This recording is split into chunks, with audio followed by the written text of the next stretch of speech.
September 2023 was packed with so much flying, from multiple day trips to an inaugural flight to awesome plane spotting along the way. This month was an epic one for flying. Today, I want to debut my summary videos of recapping multiple flights within one video. With that said, we're going to start with September 2023. I hope all of you are excited for this today, and with that being said, let's go ahead and get started.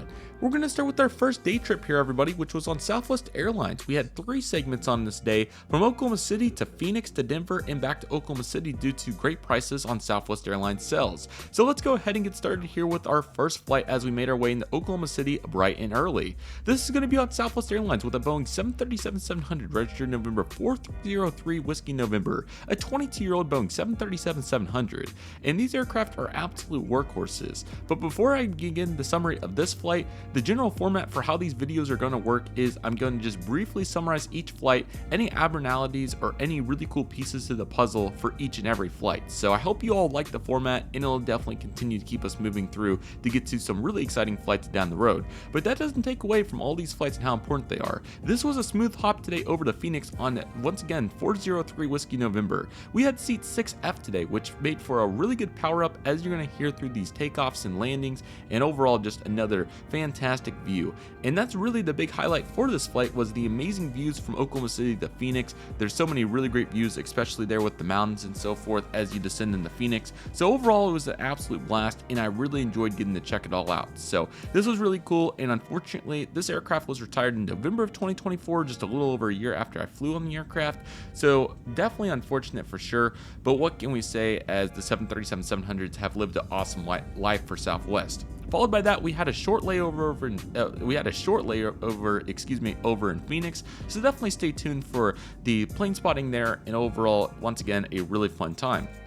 After checking out the new Phoenix concourse as well, the new D gates over there for Southwest, we had our next flight, which was on Southwest's 737-700. This time it's November 949 Whiskey November, which is actually the Canyon Blue NG model's first release. It is funny to note though that actually this was in the Heart livery when I flew it, but nevertheless, this was a much newer one at just 12 years old. So this aircraft felt modern inside, and once again, we're in seat 6 this time, but we're on the A side for better lighting. The climb out today out of Phoenix was phenomenal, and there was some really good views, and once again, you're getting that Western US vibe. Really cool to see not only the Phoenix Mountains this time, but also see the Rocky Mountains as well. So there was certainly plenty in the way of views, and once again, just a phenomenal flight overall, and I really enjoyed it. So a great time today as we made it into Denver ahead of schedule for a very nice plane spotting session there. There was some thunderstorms in the area, and overall, it was certainly interesting to see all the various pieces to the puzzle. So overall, very interesting, and certainly quite a memorable day trip there, catching all kinds of unique aircraft through the process. But now we're going to be doing our third and final leg today, which is on Southwest's Boeing 737 MAX 8 this time, a relatively new one delivered only a year before this, and this is going to be November 8820 Lima. We're in 26F today, as we did not quite get as good of a boarding position for this, but nevertheless, we were able to make it back after a pretty lengthy delay due to thunderstorms in the Denver area, as you saw here in the pictures and so forth. So it was certainly really interesting to see all the pieces here that came together, but fortunately we were able to get boarded up and we made it over. This is a pretty uneventful flight from my side, just another pleasant MAX evening flight, which I've done several of and never get bored of. But I do want to note that this was actually leading up to my instrument check ride being the next day, which was crazy to think about. So, and we drove all the way back home this night. So this is a very, I don't want to say stressful environment, but there was obviously pressure and so forth. So just keeping the calm and, doing what we did to make it as enjoyable as possible was definitely important. So definitely a very noteworthy time, but it was really great to get that awesome wing view and get some great footage throughout. But nevertheless, it was certainly a sleek and noticeably quieter aircraft, obviously relative to the 700s. But that wraps up our first day trip, and overall it was an absolute blast and a really cool way to start the month. It wasn't a crazy trip, but it was also a very good foundation with good weather, nearly on-time flights, and really nice cabin experiences throughout. Our next trip's going to be the Spot LAX debut here in 2023 with Allegiant Air. This was such a fun time at Spot LAX. I really recommend checking out my Allegiant trip reports for the full analysis on Allegiant, but this is just my second time as of late flying them here in 2023, and this was certainly a change of pace from our destined flights. So let's get started here with Allegiant Air's Airbus A319. We're going to be flying the same A319 for both these flights due to the system of Allegiant. This is November 323 November Victor, and this is a 17-year-old Airbus A319. 2019. This one was delivered previously to EasyJet and flew with them for a while before coming over to Allegiant. So the Tulsa to Los Angeles route has been a staple on Allegiant for some time now. It's a really cool one, and that's exactly the route that we flew it on. A lengthy segment for sure, but certainly a reliable one. I believe this is just my second time doing it here before I would do it more later down the road. But anyway, this aircraft was very good indeed, and we boarded smoothly, and 5F offered so many amazing views, not only of the engine and that power up, but also just the entire western US scenery. There were so many really great views throughout. We saw some of the Rockies even a little bit in the Grand Canyon, and then obviously we made it into Spot LAX. So it was a really great flight. Allegiant did a very good job, very sufficient, obviously opportunities for snack boxes and plenty in the way of opportunities. But yeah, just a great job by Allegiant on this flight, and it was really great. And that took us to Spot LAX itself. I made several videos to definitely check those out, and the more recent ones are a little bit nicer, but it's just such a great event when you have so many really cool aircraft, so many various lighting situations to use for photography, and just simply an incredible variety of aircraft. It was so much fun, and obviously you got Cranky Dork Fest to go with it. Those videos are out if you'd like to check it out from that weekend. It was a great time, and overall I really enjoyed it. And that obviously took us on the return flight, same aircraft. Now we're in 5A, so just like the Southwest 737s, we're just flipping over to the other side. So it went very well, and this was a nice morning flight here on my birthday in 2023, which is actually crazy. We had the on-time departure from LAX, and we climbed right out, and overall it was just a nice peaceful flight, very similar vibes and very good views as well. We navigated through some various weather patterns, so it went really well, and overall I really enjoyed it. So a great time, and definitely a very enjoyable piece of the puzzle, to say the least. And this takes us on to our next day trip, which is going to be with Breeze Airways on their Airbus A220-300 from Tulsa to New Orleans for the re-inaugural. Now I do want to note that there'll be an individual video on this, but I'm just going to mention some brief details on it here with the inaugural flight, so it was really cool. We had the Airbus A220, which is November 223 Bravo Zulu, which is a brand new aircraft just delivered 2 months younger and is still the youngest aircraft I've flown to date. This was a really great seat in Breeze's nicest cabin, or the Ascent, and it was a really awesome opportunity with all the edge delay room, the upgraded service, the really nice seat. It was really cool. So it was a very nice aircraft, spotless, pristine, just great in the details, and overall very impressive. So really enjoyed it, and it was very good to get to see all of what was going on with Breeze's Airbus A220. Not to mention the inaugural flight energy was so strong. We had celebrations at Tulsa International Airport and on the flight itself.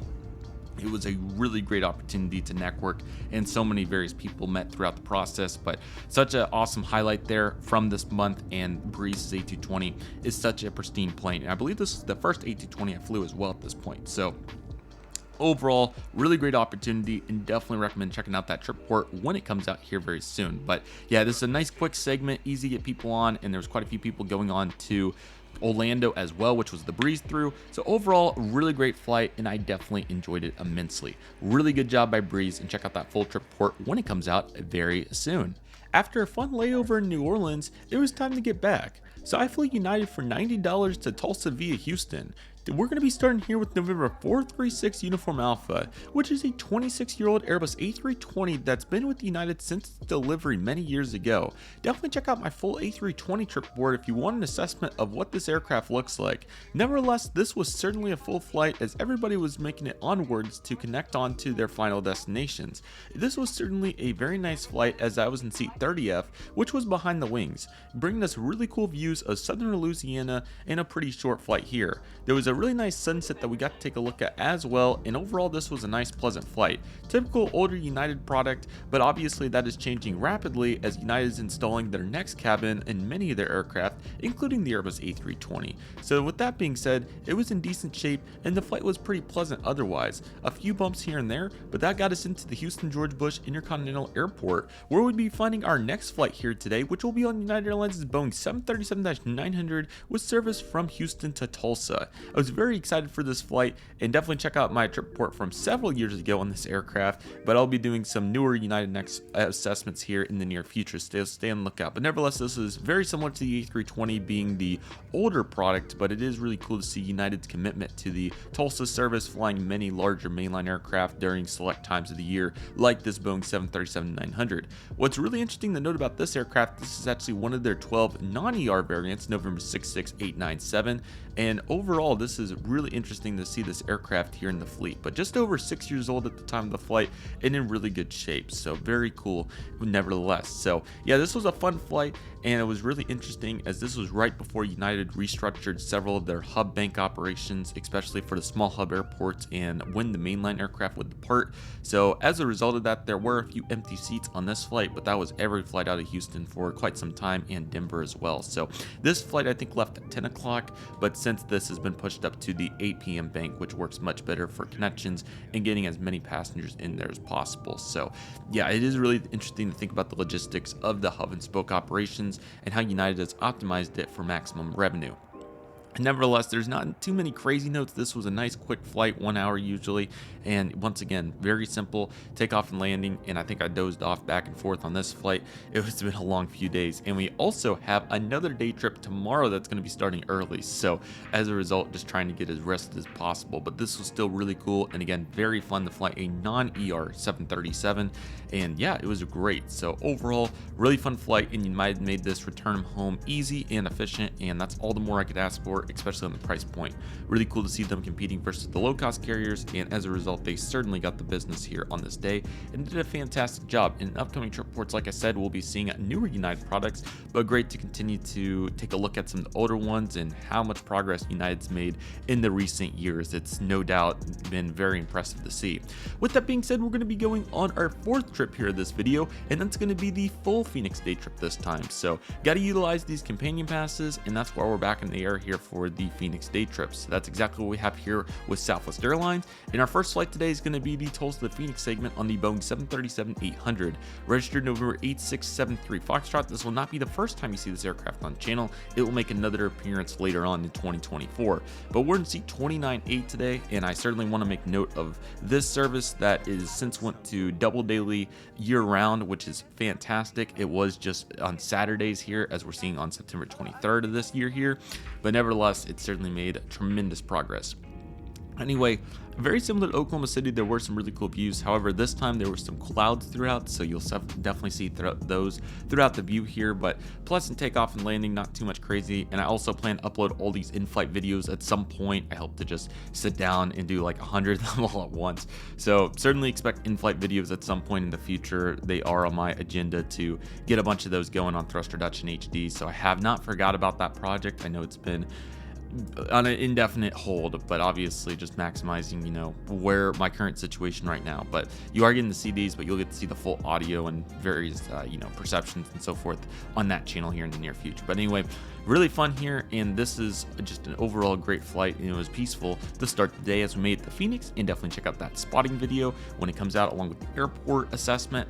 And that will obviously take us on to our last flight of this day, which will be Phoenix to Tulsa on yet another Southwest 737 MAX 8, another very new one here. It's November 8772 Mike. So it was a fun day of spotting, and overall this was a really fun flight in 22F this time. So great, smooth and modern ride. So there was an interesting aspect to this flight. Takeoff was fairly normal, had a really cool sunset, but there was actually thunderstorms near the Tulsa International Airport, so we actually did a couple of holding patterns near Oklahoma City, so that was certainly interesting. They were also getting storms, so I was able to get some very interesting footage out the window. It was certainly a light show, that's for sure, but fortunately we were able to weave between the thunderstorms and we were able to make it back into the the Tulsa airport. But overall, definitely very eventful to make it in there. And yeah, once again, several holding patterns, and it was a bunch of weaving and a bunch of various turns to make it back in. So that was certainly very fascinating, and overall it was a really good time right there, to say the least. That will take us on to our last day trip here for September 2023, as we have 4 flights here in this day to pack it all in. And this time we're going to be doing the Texas Triangle, if you will, almost, on Southwest. So the first flight we're going to be doing here is on Southwest's 737-800. This is going to be from Tulsa to Dallas Love Field. This was on a 5-year-old 800, and as we know with these Dallas Love Field segments, very quick, very easy, very efficient. I've really stacked this segment and St. Louis with how good the prices are. So really happy to maximize the opportunities to fly and to love. But anyway, the climate was click and we had a very short cruise descending into Dallas. There was a really nice sunrise, not too many other crazy notes besides a crosswind runway takeoff in Tulsa. I believe it was on runway 26 if I'm remembering correctly. Not every day we get that, it happens, every few flights, but it was super cool to get a crosswind takeoff here, and it was a really good power up. So you'll be seeing that more in depth as we move forward. But anyway, really fun time, and I certainly really enjoyed it as we made it into Dallas. And we were actually so early that we were able to barely catch the earlier flight to Austin. We originally had a flight later on with a layover, but there was obviously so much spotting to do in Austin that we picked it up and got on that. And, Southwest made it easy that it was available for us to go ahead and get on this flight. So that's exactly what we did. So plenty of open seats. It was a light load being a Wednesday and obviously not during peak time. Southwest hasn't optimized those routes very much, so that's why. But anyway, we're going to be taking this 737-800, which is registered November 8631 Alpha, and we're going to be taking it on over to Austin this time. And I believe we had pretty good seats on all these. So yeah, just a great time overall as we're making it in right here. So short segment down to Austin, and the service was effective, and we got to Austin right on time. I think even a little bit early. So a very smooth morning of traveling, and Southwest doing their magic again. Definitely check out the Austin videos. We have airport video and also the plane spotting. So that gets into the full detail on the Austin day trip once again. But we had some opportunity there to get some awesome lunch, and we were able to get some spotting in before the late September sunset was coming up here, as we had our second to last flight, which is going to be Austin to Houston Hobby on Southwest's 737-800. This is November 8537 Zulu, so we're really liking the 800 today. Once again, another very quick hop and not many people on this one. There was a really good cabin here, and it felt really well maintained, particularly on this flight. There was also a really good sunset as well, and yeah, definitely the shortest segment of the day for sure. So it was impressive to see, and overall, it was a really fun way to get into Houston Hobby. So very fun time right there. Really enjoyed it, and overall, it was an absolute blast. And then wrapping up this video, we have Houston Hobby to Tulsa on Southwest's 737-700. Always great to check out Hobby. It's a great airport. Definitely check out my videos on it. But anyway, we have November 953 Whiskey November, which I believe is it has a decal on the front. I can't think which one it is, and I don't have it labeled right here. But I want to say it was maybe, I can't think of what they have. It might be the new silver one. I think that's what it is. They had the original silver one, but this is just the one with the decal on it. I'm pretty sure that's what it was. But anyway, fun flight, 12-year-old 737-700. We had the takeoff there on the evening segment. This is always one of the last flights to leave Hobby, and certainly one of the last flights to arrive in Tulsa every night typically. So another fun flight right on time there, closing out a really fun September there and a really good time. So I really hope all of you enjoyed the analysis today. Definitely let me know what you think in the comments below of the new format. I'm really liking it. I think this will make it very efficient, and once again, expect the October, November, December recap coming up next, along with some plane spotting throughout. And then from there, we're going to have our Hawaii trip. Very excited about that. There's so many great flights to cover in that. We have wide body aircraft, we have 717s, we have helicopters, so it's going to be a very wide scope of opportunities in the upcoming videos. In this efficient format will get us there quicker. And again, definitely check out the upcoming in-flight videos. I really hope to just start doing simple uploading, just get them on and just upload them, not doing too much crazy besides just a title and call it good. And I might do thumbnails later on, but we'll see. Nevertheless, that'll do it for today's video. Everybody, thank you all so much for watching. Take it easy, everybody, stay safe, trust the process, do you love and love you do. My name is CM Aviation. I want to thank you all so much for watching, and I'll see you all soon as CM Aviation is signing off.